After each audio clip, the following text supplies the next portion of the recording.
Well, the new album, The Impassable Horizon, is just under a month away now. Just over a month away, I should say. It's a very intriguing album. I think every Fractal Universe album is very eclectic and has a lot of variety. Where did the title, The Impassable Horizon, come from? Well, actually, the record is a concept record that talks about death, and more specifically about how we human beings perceive the fact that eventually our life is going to end, that our existence is finite, and how, despite of that, we manage to give meaning to something that might seem meaningless in the first way. So the Impassable Horizon sums up all of that. It's just something you will never be able to see beyond. It's a very interesting idea. So like you say, it's a concept album, then, which is centered around this idea. Is this kind of like a timeline from like the beginning of humanity to understanding this concept, or how does this idea fit over a whole album? Yeah, there's kind of this timeline, because we start out by trying to point out that in the end there is no real distinction between something lifeless and something alive. I mean, in the ways the molecules are arranged or anything, there is no fundamental difference between non-existent and existent. And the starting point from the record is basically this. We have a look at how basically life emerged from the non-existent, and then after that, when the consciousness emerged and conscious human beings began to walk on the earth, then that raised all kind of questions, because we as humans try to give meaning to our existences, and try to do that in many different ways, actually. So yeah, there's this kind of development of ideas throughout the record, starting from the very beginning to the elaboration of like complex thought processes. Cool. And you'll forgive me for butchering the title, but how does this compare musically with Rhizomes of Insanity? I would say this is a kind of a natural evolution of our sound. We have kind of the same trademarks, diversity, a lot of color, a lot of dynamics also. It's not purely an extreme metal record. Obviously, there are a lot of dynamics. And I think all of these trademarks are still present in the new record, perhaps in a more refined, more personal way even. I think we managed to improve on a lot of aspects. For example, the composition, the production, the performance also. I've improved a lot on vocals, for example. And there's also the new addition of my saxophone skills, which for the first time on a Fractal Universe record is performed by myself. So pretty excited about that. Excellent. I noticed the vocal talent when I was checking out the video for Clockwork Expectation. It is a really impressive vocal performance, and also it's quite unexpected. You know, the way the song starts, I thought it would be like like something in the vein of, say, Cynic or Beyond Creation or something like that. And then the vocals kick in, and I kind of went, "That's different." So it's very impressive. Yeah, thank you. We tried really to, with the vocals, to match what the music is about. I mean, for example, A Clockwork Expectation, when the verse starts, it's something really open, with some really open colors, something very bright in the end, and I think the vocals try to match that. Obviously, there are also a lot of extreme vocals, growls, and that stuff. So every time we try to really adapt to what the music is doing, and I think that's why the vocals have to be so diverse, because the music is. Absolutely, and I think you've done that very well. As for the video itself, did you have any trouble filming at this with all the restrictions and everything at the moment? Well, trouble, not really. Actually, the shooting was exhausting because, yeah, it was shot in a cave, as you might have seen. Yes. So we had to carry all the gear. The conditions were really extreme. I think it was 7 degrees and a very, very high amount of humidity in there. So there were drops falling on the instruments all the time and on our heads. But in the end, I think we went well prepared. We had a very amazing crew, and we didn't have any problems. Obviously, it was hard, but everything went flawless despite of that. So that's good. Yeah. Where was it filmed? It was filmed at Gouffre de Poudre. It's basically the largest equipped cave in France. It's in eastern France, not far from the Switzerland border. Oh wow, cool. So is that a long trip from Nancy? No, actually, our bass player lives really close to there, and for us, it's about 3 hours of drive. Okay. By English standards, that's a long drive. Yeah, might be, yeah. But yeah, in France, we are used to that kind of, Yeah. of distances. Plus, France is just nice to drive through, so it's not a unpleasant trip.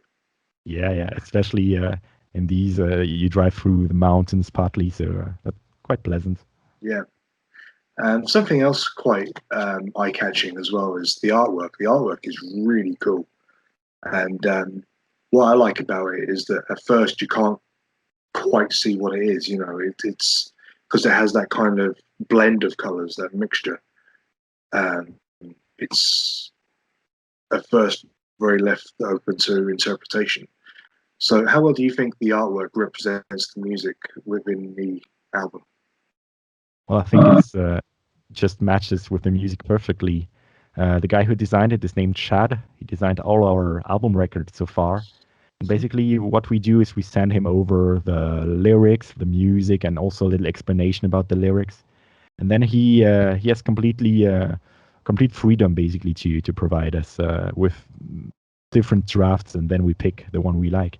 And for this particular one, I think what he tried to represent is the different shades of death. You know, there are a lot of different different things hidden in that album cover, but each of them is aimed to represent one particular aspect of death. And the more fascinating thing about that record is that if you have a look at it, if you zoom into it, you might recognize that it has some kind of a fractal structure, which means that you have the whole picture, but you find it again when you zoom in. For example, that clock that builds the left eye. If you zoom in, you can find it smaller and even smaller on several occasions, and that's the case for different parts of the drawing. So yeah, it kind of reflects the band name even, which is pretty cool. Excellent. That's really interesting. How did the recording process go? Was it a pretty smooth job? Yeah, we managed to do everything while on lockdown, partly. And the reason it went really flawlessly was because for the first time we were able to track everything in our own recording spaces. Our drummer has his own professional recording studio called Boundless Productions, where he tracked the drums. And we, for the guitars and vocals and saxophone, were able to track at home as well, because I have my little vocal booth and everybody has its own equipment to record. Yeah. Which makes everything really convenient because, you know, you don't have to worry about paying a rent for one more day. You don't have to be fast. You don't have to be quick about rushing things and everything. We really could take all the time you need to record such intricate and layered parts. So everything went smoothly there. Yeah, that's really good to hear. It's great that you're able to kind of take your time and analyze things in your own schedule as well, because the music is so diverse and it is so intelligent, really. So it's best not to rush these things, you know. Yeah, definitely.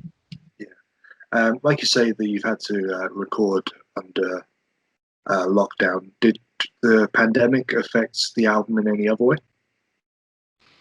I wouldn't say it affected it. It affected us as a band, obviously, but no. As for the pandemic, we managed to work a lot remotely. Because basically I track all the pre-productions at home, send it over to the other guys, and we then work. Everyone adds its ideas and everything, so it didn't really affect the way we work. And we were able to have some final rehearsals all together right before we started tracking, despite all of this pandemic stuff. So it didn't really affect us for the recording. Okay. And this is the second album released from Metal Blade. How's the relationship with the label been so far? Yeah, it's amazing. Actually, they are really passionate guys because they sign a lot of also smaller acts like we are, and that's something quite unusual, I think, for such a big label, because we are on the same label as huge bands such as Cannibal Corpse, Amon Amarth, or whatever.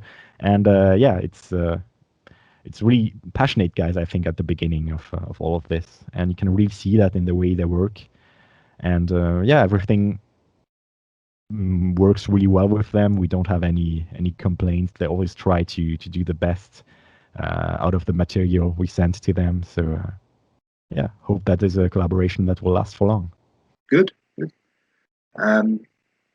Obviously, with the pandemic going on, you can't really tour right now. I mean, some venues are starting to open up again. We'll see how that goes. But what have you got planned for the near future to keep promoting the album? Is there any more videos on the way? Do you have a live stream gig lined up or anything like that? Yeah, definitely. We have a second music video being released very soon, which is going to be an animated music video, so something different from the first one. So really excited about this. And we're going to have a third music video that's going to be released on release day, so June 25th. Okay. And besides all of that, we always have that whole playthrough stuff going on with playthroughs for each instrument. And we are also active on Twitch, doing live reactions to people's comments, or also teaching the people how to play the song or analyzing it. So a lot of video content that kind of has to take over for the lack of shows. You know what I mean? Yeah. No, that's interesting. I mean, I saw was it the Clockwork Challenge that the drummers put out? Yeah. So that's a pretty cool way of interacting with people, and also getting the song in particular out there and heard more.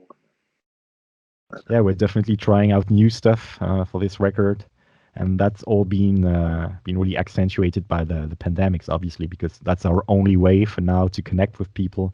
So we try to find different ways to get their attention. And yeah, these drum and guitar challenges that we launched, I think, getting a lot of positive feedback, and we are looking forward to see what people are going to do with that. Excellent. Well, just going from a broken Clockwork Expectation, it's going to be a really impressive album, and I do wish you every success with it. I really hope that this album launches Fractal Universe further into the public consciousness, or at least the metal consciousness. So thank you very much for taking the time to speak to me today. I really do appreciate it. Thank you so much for having me. It was a pleasure. No problem. Merci beaucoup.